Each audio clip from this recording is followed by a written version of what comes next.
In the previous video, we showed how to import Python code from a Jupyter notebook to KNIME, but how about executing a KNIME workflow from a Jupyter notebook?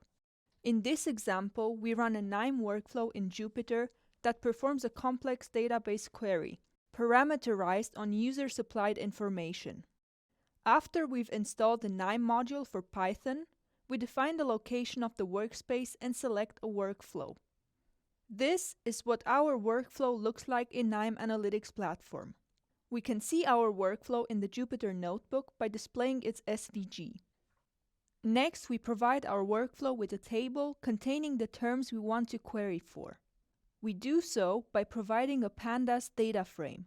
Then, we execute the workflow with that data frame as one of the inputs. You can see that the script is starting KNIME Analytics platform in the background and running the workflow.